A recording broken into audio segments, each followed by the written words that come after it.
Hello, listeners. As an enhancement to your listening experience, I am now going to present these archive episodes unedited in their entirety, which includes all of my afterthoughts.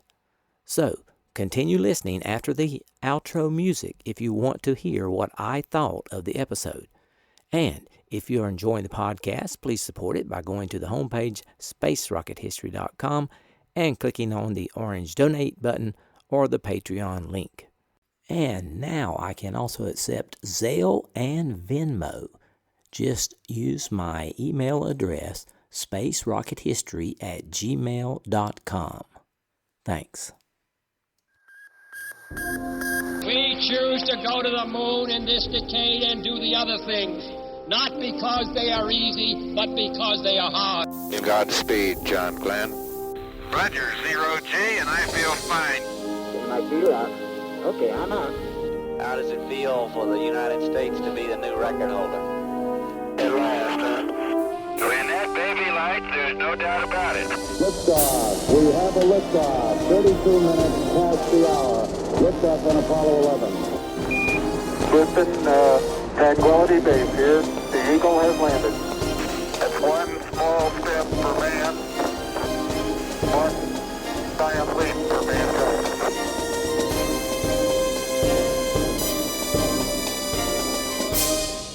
Hello and welcome. This is Michael Annis, and you're listening to episode 242 of the Space Rocket History Podcast.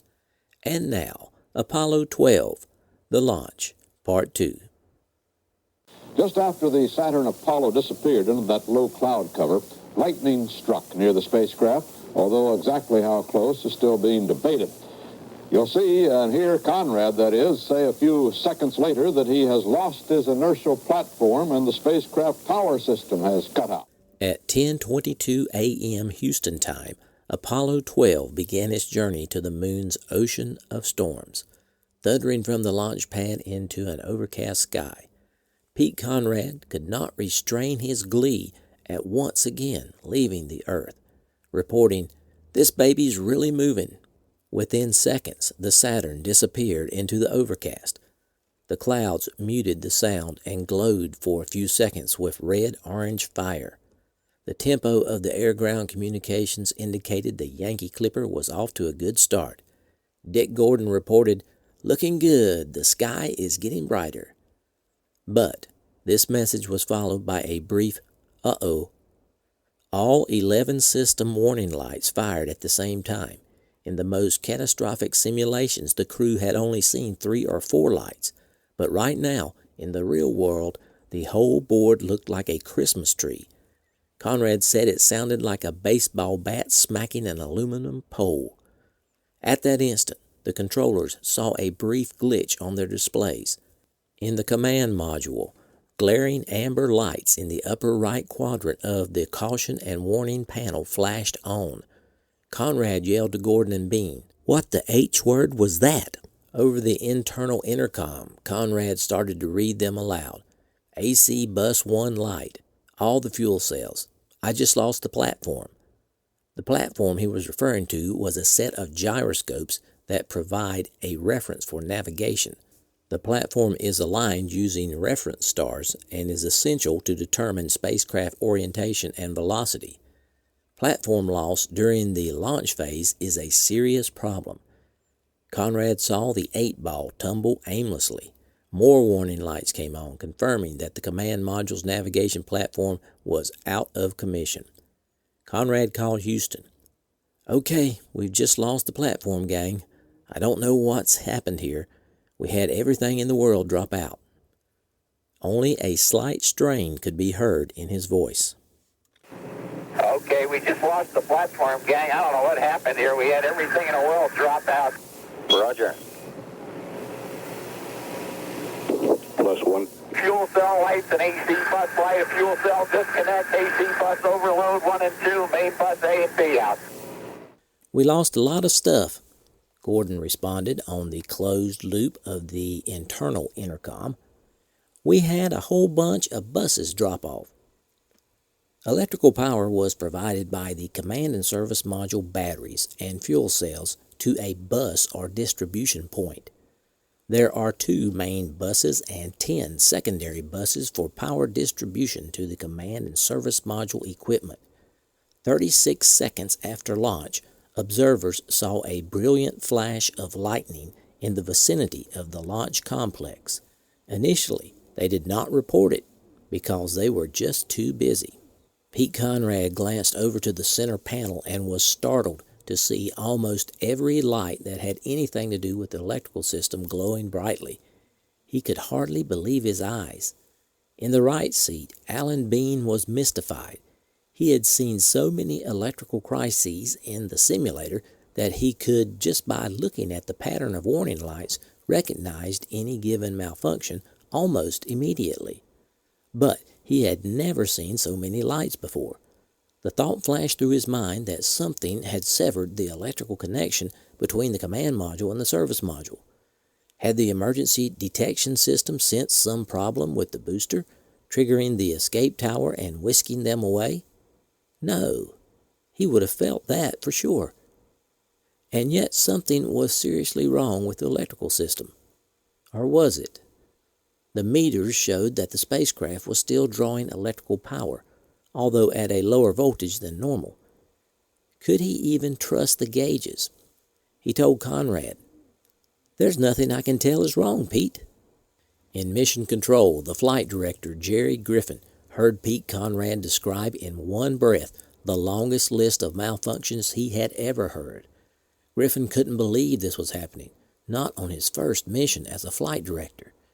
He was certain he would have to abort the flight. But right now, Griffin needed answers.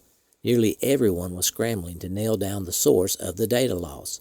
The master alarm and caution and warning reports from the crew indicated big troubles on board the Yankee Clipper. With the navigation system unusable, the crew was down to the backup system in case of an abort.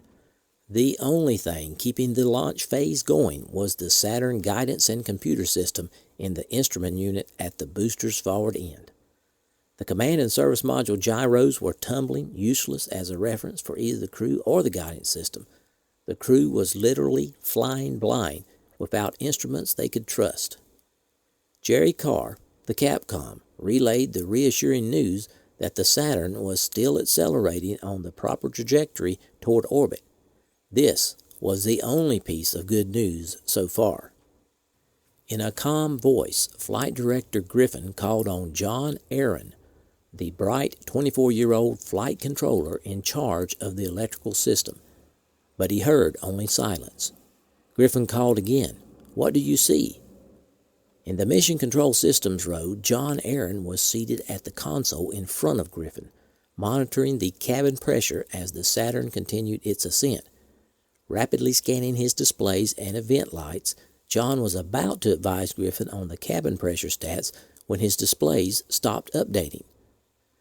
Data dropouts were not uncommon during launch, but when the data returned a few seconds later, many of his electrical measurements were scrambled. As the seconds clicked by, time was not on Aaron's side. The backup batteries had taken over, and Aaron prayed that whatever happened had not shut off the flow of the oxygen and hydrogen to the fuel cells. If the fuel cell valves had closed, the lunar mission was over. In the command module, Conrad's hand moved instinctively to the abort handle as all screens went blank. The voices from Houston and the Cape were not panicked, but they were pretty urgent, and there were lots of them. Pete Conrad had a fast decision to make. While it was better to gain more altitude to give the chutes more time to open, the longer they went, the farther from the Cape they would be when they came floating back. If the capsule did manage to get separated from the roaring, flaming Saturn, and there was no guarantee of that, there was no telling exactly where it would end up. They had trained for a hard landing in the desert or the jungle in Africa or thereabouts, but no one had actually done it. They would probably hit water, but where? There was a whole lot of ocean underneath them, and capsules wouldn't float forever. Could they ride it out? What if they weren't able to restart the system? What if the thousands of miles of wire they needed to keep going had been fried by the lightning? What if the command module was dead? Conrad's fingers closed around the handle. He looked at Bean and Gordon for a split second. They were as out of ideas as he was. Back in Mission Control, John Aaron suddenly remembered he had seen this unique pattern only once before in his life. During a pad test a year earlier, a technician inadvertently switched off a power supply which scrambled the data. Intrigued by the data anomaly, Aaron traced it to a power supply operated by a little used switch. Aaron visualized the command module instrument panel and the switch labeled Signal Conditioning Equipment, or SCE. The Signal Conditioning Equipment was a small redundant power supply that provided voltage to critical instrumentation points in the electrical, booster, control, fuel cell, and cryogenic systems.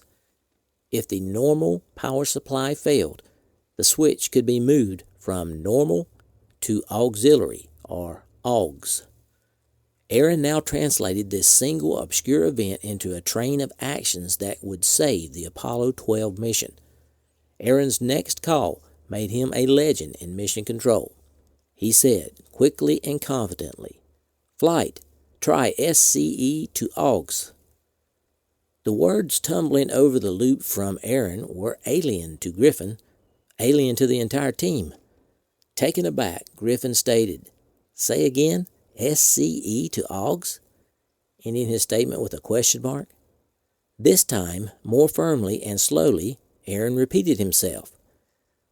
When the Capcom Jerry Carr passed on Aaron's recommendation, it made little sense to Pete Conrad, who blurted out, "What the H word was that?" Carr repeated the instruction, emphasizing SCE to auxiliary.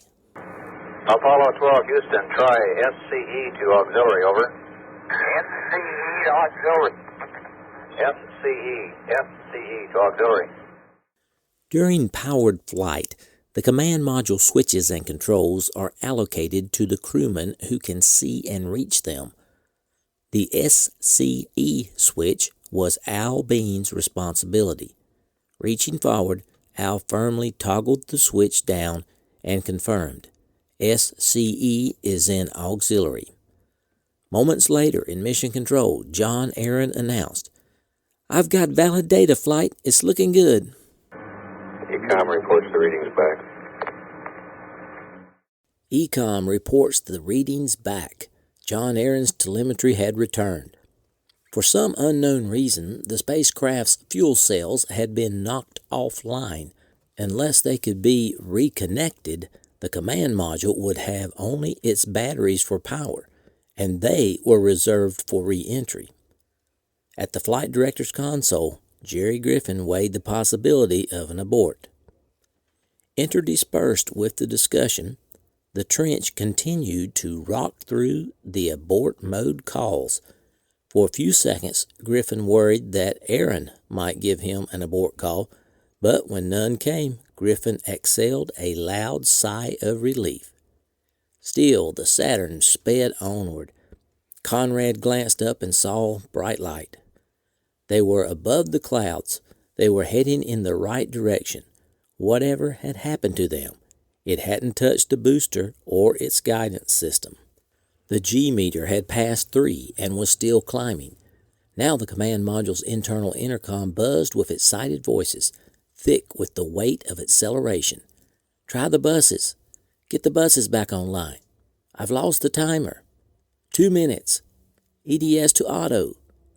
Then Al Bean heard Capcom say, "Apollo 12, try and reset your fuel cells now." Apollo 12, Houston, try to reset your fuel cells now. But Alan Bean was reluctant to do that without knowing what had gone wrong. Conrad said, "Wait for staging." They were coming up on that chaotic moment when the first stage would drop off and the second stage engines would ignite. Conrad and Gordon told Bean, "Hang on." The first stage fell away, and the three men were slammed against their harnesses, just as they had expected. Inboard engine out on schedule. Altitude 33 miles, downrange 45 miles. Seconds later, Bean revived the stunned fuel cells. Everything was back online, apparently none the worse for wear. As the second stage did its work, Conrad offered the theory that they had been struck by lightning. Got a good S2, Joe. Roger, we copy, Pete. You're looking good. Good staging and good thrust on the second stage. We've had our problems here. I don't know what happened. I'm not sure he got hit by lightning. Conrad's suspicions would soon prove to be correct. As it lifted off, the Saturn had trailed a column of flame and ionized gases which stretched all the way to the ground.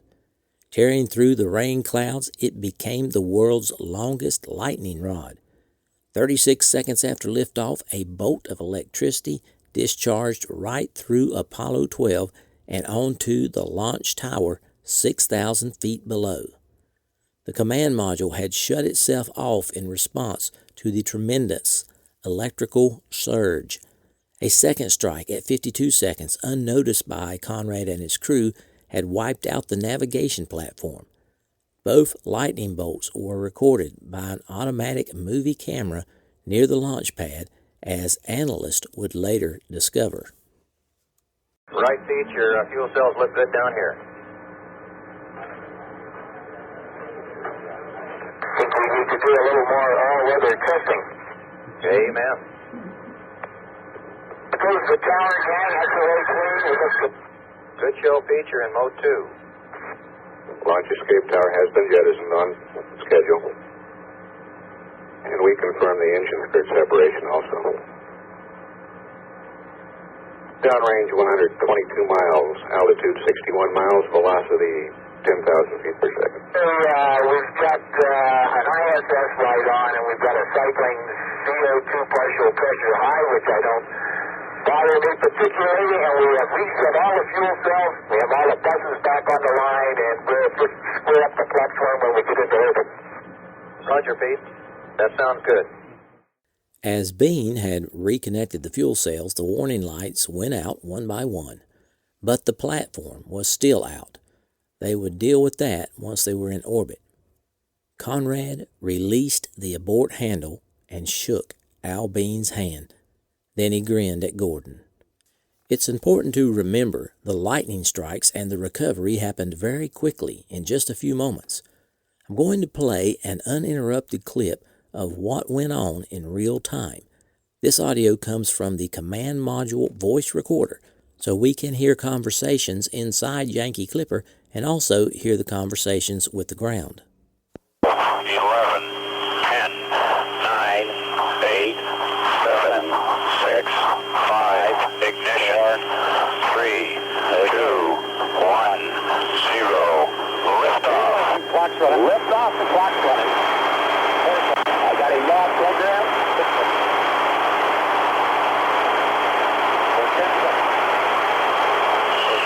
Right to clear the tower. I got a pitch and a roll program, and this baby is really going. Man, is it?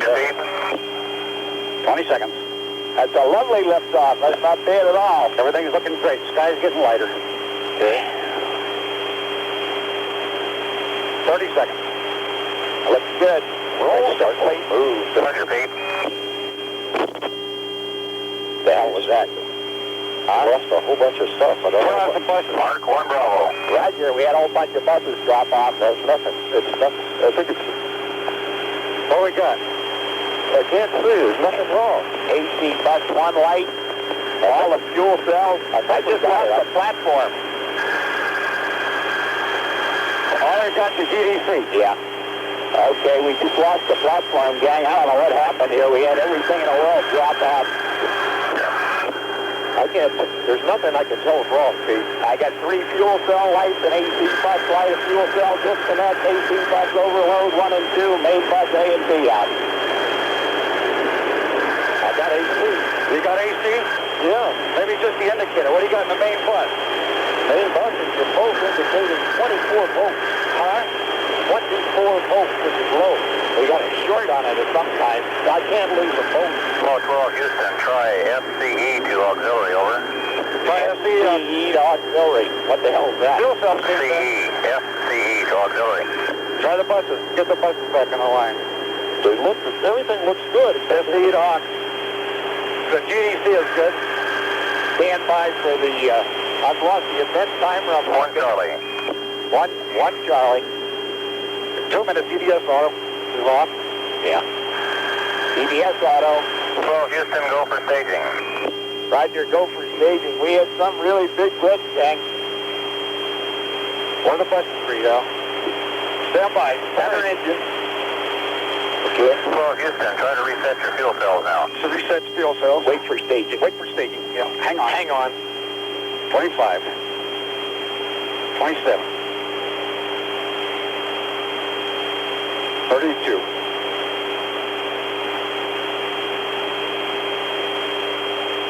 Got a clock running over there? Yeah. Hang on. 41. Come on, there it is. That's it. That's it. That's it. Staging. Hang on. Okay. GDC's good. Got a good S2 gang. Can we copy, Pete? You're looking good. Chem pressure's okay. We're okay. Now we'll straighten out our problems here. I don't know what happened. The second stage continued its long, smooth push, and inside Yankee Clipper, tensions evaporated. Pete Conrad let out a giddy, high-pitched giggle, like a schoolboy who had just sneaked out of class without getting caught. Then he laughed, and Gordon and Bean laughed with him, saying, "Was that ever a sim they gave us? There were so many lights up there I couldn't read them all." Darn almighty. What a son, You know what it did? I know what it is. It just took all the fuel cells off the line. What the hell did it? 12 Houston, level sense arm, 8 plus 3, 7. Cut off, and Niner plus 1, 1. Okay, here come the gimbal motors. Ready, Al, pick on. Six, you got it. Okay, yaw one. You got it. Okay. Here comes 2. Yeah. And here comes 2. Well, I think the thing that probably got the ISS was the low voltage. I don't know. Yeah, I just fell. To Pete Conrad, the launch of Apollo 12 exemplified one of the most important differences between flying airplanes and flying in space. Conrad could remember narrowly avoiding a mid-air collision with another plane when he was at Pax River. After the miss, his heart pounded for several minutes. But during the lightning strike, it was different. There was no terror, nor would there be any other time in Conrad's 4 space flights, because things just didn't happen fast enough, and it proved one of spaceflight's emerging maxims. If you don't know what to do, don't do anything. At T plus 7 minutes 5 seconds, Houston confirmed that Apollo 12 was on the right trajectory. S4B orbit. S4B orbit. Man, oh man. Wasn't that a tip they ever gave us? Jesus. That was something else. I never saw so many light on the there were so many lights up there I couldn't even read them all. There was no sense reading them because I was looking at this. Now we're putting it over there. It looked great. Except we had all the lights. 12 Houston, you're right smack dab on a trajectory. Your IU's doing a beautiful job. Okay, we're all chuckling up here over the lights. We all said there were so many on we couldn't read them. Hours will run outside. 12 Houston, go for staging. Roger, we're go for staging. Shortly after the go for staging, the third stage lit. Staging, not too bad. Okay, then let's go by. The staging? Yeah. You look on it. Okay, there you go. Got a good S4B, nice smooth staging. Look at that stuff go by. Your Pete, your stuff looks good. The Saturn Guidance and Propulsion had done a fantastic job so far. Griffin's team settled down and started a meticulous checkout of the spacecraft. The question now was, could they muster enough confidence in the spacecraft to fire up the engines and shoot for the moon? As the spacecraft flew toward Carnarvon, Australia, the trench got the next shock. Radar tracking was several minutes earlier than expected at Carnarvon. This was not good news, since it could occur only if the command module was in a much lower orbit than expected.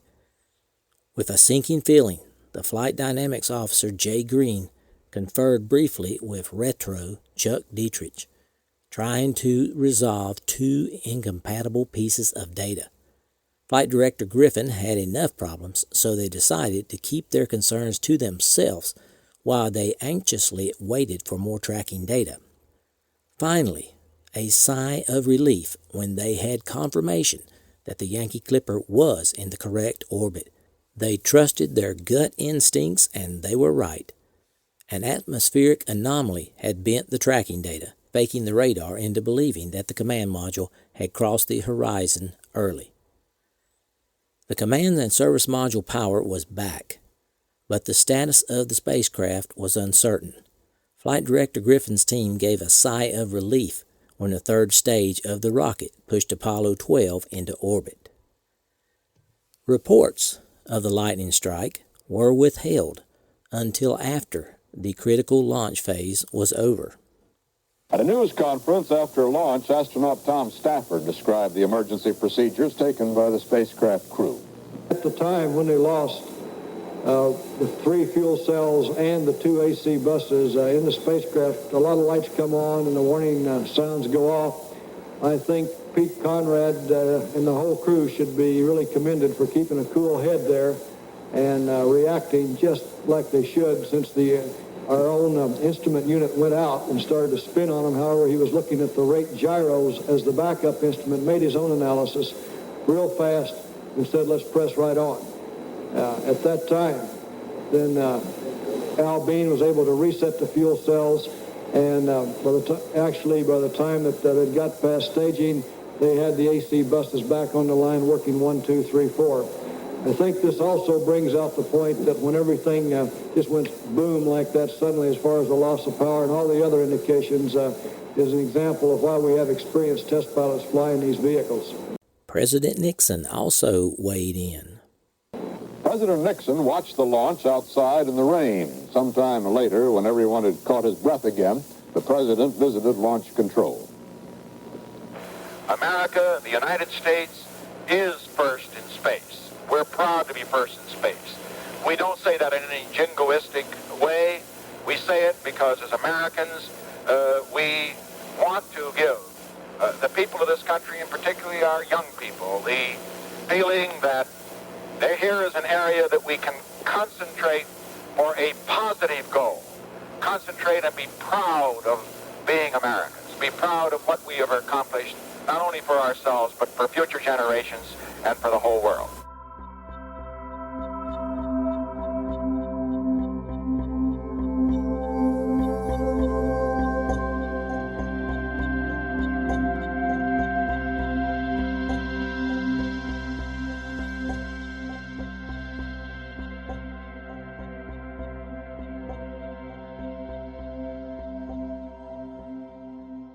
Salutations from Central Alabama. This is Michael Annis, your host, and I wanted to say thanks for listening to episode number 242 of the Space Rocket History Podcast entitled Apollo 12, The Launch Part 2. Hope you enjoyed this episode. It was a pleasure to bring it to you. I want to give a big shout out to all my longtime listeners. Thanks for staying subscribed, and extend a warm welcome to my new listeners. I'm glad you're here. In case you haven't heard, the first 43 episodes of the podcast are now available on the Space Rocket History Archive podcast. Make sure you check that out. Today, we salute my Patreon donors. Patreon donors give a small amount monthly to support the podcast. Thank you, Patreon donors, for honoring your pledge this month. Had several afterthoughts about this week's episode. First of all, I want to give credit to my sources. A Man on the Moon by Andrew Chaikin. Failure is Not an Option by Gene Kranz, Rocket Man by Nancy Conrad, and Apollo, An Eyewitness Account by Alan Bean. Well, every episode I grow more impressed with the folks at Mission Control and the astronauts. EECOM John Aaron was barely out of college, and he saved the flight with his call, SCE to AUX. And did you think about how quickly that problem was solved? I hope you would get the impression once I played it out in real time, because that was quick, that they figured out what was wrong and they fixed it. Now, a word about the abort handle. Chaikin said Conrad never gave the abort handle a second thought, but Conrad's biography told a very different story. So, in this case, I chose Conrad's biography as the correct source. I could have been wrong. So I'm just putting that out there. That's the way history is, folks. You get all kinds of disagreements about what has actually happened. That's just history. Now for something I have never done before. I've been asked to help spread the word about a project that's going on. Paul Hildebrandt is trying to get enough support to make a film about Apollo 8's journey to the moon. I thought this was a worthwhile project, so I want to play the audio that he sent me. Hey Mike, thanks for having me on the show today. So I'm Paul Hildebrandt, director of new documentary film on Apollo 8 titled First to the Moon. This film is about the mission of Apollo 8, which I'm sure all of your listeners are well aware of. Of course, the mission where we traveled to the moon for the first time. We left the Earth for the first time. It was the first time that anybody rode on a Saturn V. A lot of firsts for this mission. Broke the speed record at that time, and it all happened in a very difficult year. 1968 was a rough year for the country. But at the end of it, orbiting the moon and sending those images back to Earth really made a difference. And of course, the Earthrise photo that they brought back, we still see the effects of that photograph today. The film itself is going to be kind of an immersive experience as we tell the story of Apollo 8 as they travel out to the moon, orbit the moon, and then return. We're also going to tell the complete biography of the three astronauts, Frank Borman, Bill Anders, and James Lovell. So in order to tell this incredible story, we need funding. So that's where your audience comes in. We're asking for your support to please help us fund the post-production of the film. So in order to create this immersive experience, we need to have music, we need to have really great photorealistic animation because it can't look cheesy, and we need archival film from the National Archives scanned in incredibly high detail, 1080 or 4K in some cases, of the original NASA films, things like the training films, the onboard films from the spacecraft, the launch footage, engineering footage, all kinds of great things that we need to have scanned in, and all of this film will be made available for free to anybody who wants it on archive.org after the film is released. So again, please help to fund this project. If you go to firstmoonmovie.com, that's our website. You can read more about the film there. Click on the Kickstarter link, takes you to Kickstarter, and we need to raise that $100,000 to complete the film by February 15th. Thanks for listening. Okay, Paul, I want to wish you great success in this fantastic project you're working on. Okay, I have posted some pictures and the audio for this week's episode on my homepage, spacerockethistory.com. I hope you check that out. I was pleased to receive several new donations to support the podcast over the past week. Thomas M. donated at the Mercury level and earned his rocket emoji. David B. donated at the commercial level in acknowledgement of Rocket Lab for their successful launch of a satellite into Earth orbit. Killian M. from Germany donated at the Vostok level and earned his rocket emoji. Karsten E. from Denmark donated at the Vostok level and earned his rocket emoji. Timo S. from Germany donated at the Sputnik level, and Kevin T. pledged on Patreon at the Mercury level. Unfortunately, we lost 4 Patreon donors this month, so we are back down to 153 Patreons, with a goal of reaching 218 for 2018. And our overall donors have reached 181, with a goal of reaching 418 in 2018. For those of you who are enjoying the content provided here and have not donated yet in 2018, please consider supporting the podcast if you're financially able. Keep in mind, Space Rocket History is entirely listener-funded. To make a donation, you can go to the homepage, spacerockethistory.com, and click on the orange Donate button, or you can click on the Patreon link and become my patron on Patreon. Or you can mail me a check To do that, just email me, mike@spacerockethistory.com. For those of you who have already donated for 2018, I certainly appreciate it. I have an item to give away this week. It is the official Space Rocket History logo vinyl refrigerator magnet. It has a picture of the official SRH logo with the rockets. To select the winner, I gave every 2018 donor a number. I put the range in Google's random number generator and got the number for George Lauder. That's George Lauder. If you would please email me, mike@spacerockethistory.com, and tell me your address, and I will mail this out to you. This is the end of content for this episode. You are welcome to stay and listen to my off-topic thoughts if you want. Thanks for sticking around, folks. Hope you enjoyed that episode. Next week we will have translunar injection and the coast of Apollo 12.